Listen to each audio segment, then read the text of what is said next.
Magandang araw na mga kabayaning Pilipino.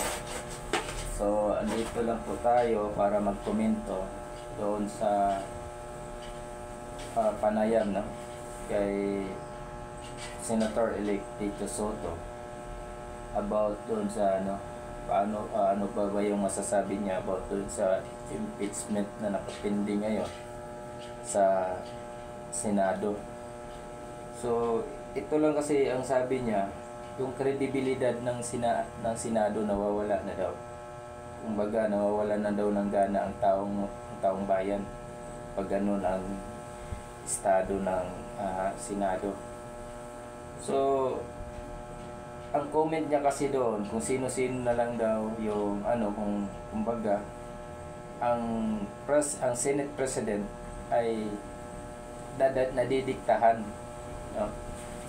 So, hindi na daw nasunod yung tamang proper decorum, yung proseso, kung paano nila i-address yung concern about sa proseso pag halimbawa may mga impeachment. Halimbawa pag may mga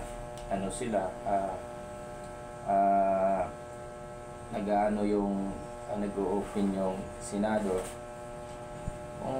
kumbaga hindi nasunod, no? Yun yung pinapaliwanag niya kasi wala na daw proper decorum. Hindi ko alam kung maybe I make a mistakes, no? Correct me if I'm wrong.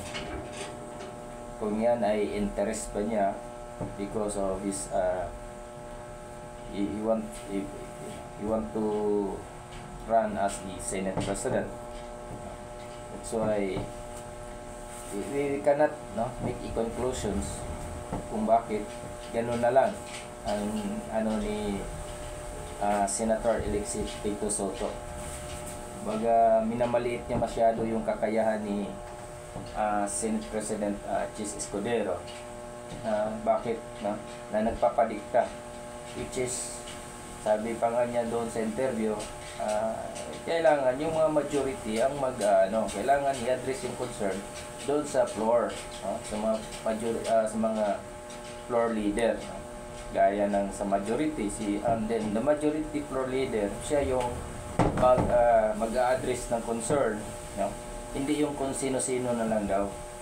Yun yung pinapatumbukan niya doon kung bakit nawawala yung proper decorum, yung baga from subordinates to superior, ganun ba? Kailangan merong proper na sa responsibilidad. So from majority up to the president, then the majority will address the problem to the president, to the Senate President. Yun yung gusto niyang patumbukin. Yun daw, nawawala na daw. Kung sino-sino na lang daw, kagaya nung ginagawa nila Senator Bato de la Rosa na nag-file sila ng resolutions to address, to dismiss the impeachment. And then another one is si Senator Bongo and then Senator Robin Padilla.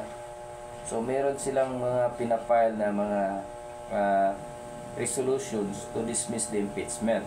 But since nagkaroon naman ng remanding, pinabalik doon sa House of the Representatives, para to question bakit anong nangyari doon sa tatlong impeachment complaint, bakit hindi yun yung pinaprocess. So kaya nagkaroon siya ng remanding. So pinapasagot ng Senado ang mga congressman kung ano po ba talaga yung status ng tatlong impeachment complaint na pinail na nauna.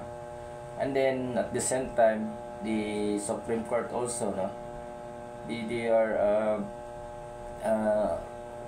wrote a letter to the House of the Representative to answers all the allegations na inano ng Office of the Vice President kung bakit na nagkakaroon sila ng 1-year bar rule, yung violations of a 1-year bar rule. Ano po ba yung na bakit yung tatlong impeachment complaint Kasi meron kasi sa impeachment rules na sa isang taon, isang impeachment lang ang kailangan, no, na ipa-file. Then after all, so mag-aano na naman sila pag once ma-dismiss yung ano, so it means another year na naman, no? So yun yung magiging proseso. But dito sa Senado, naging ano lang si Senator-elect just because of his own personal interest, ganun ba? Hindi kasi natin alam kung ano ba talaga yung ano niya, di ba? Kasi as veterans, no, senators, I think matagal na silang sa Senado eh. Ito lang ang masasabi ko kay Senator Tito Soto. Matagal na kayo sa Senado.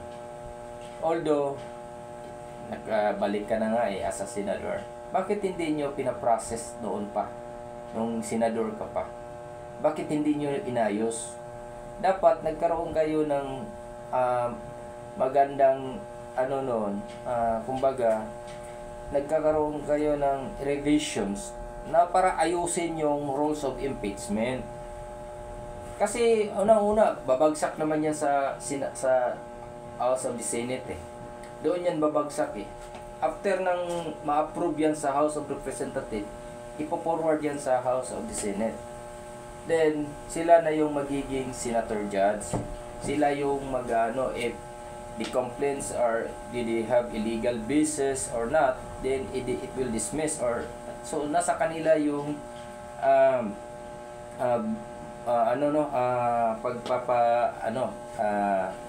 kung ma-impeach ba ang tao o hindi. Kumbaga sila yung final, no? Nagbibigay ng authority, no? For to impeach the persons or not. Yun yung isa sa inaano natin. Bakit ngayon, kumbaga, kakabalik pa lang niya, nag-iingay siya kaagad dahil hindi natin alam kung yan ay personal na interest niya or komento lang siya about sa proseso, no? Yun yung ano natin eh, bakit nalilito tayo, bakit ngayon nagnyaw siya na which is dapat sana inaksyonan na niya.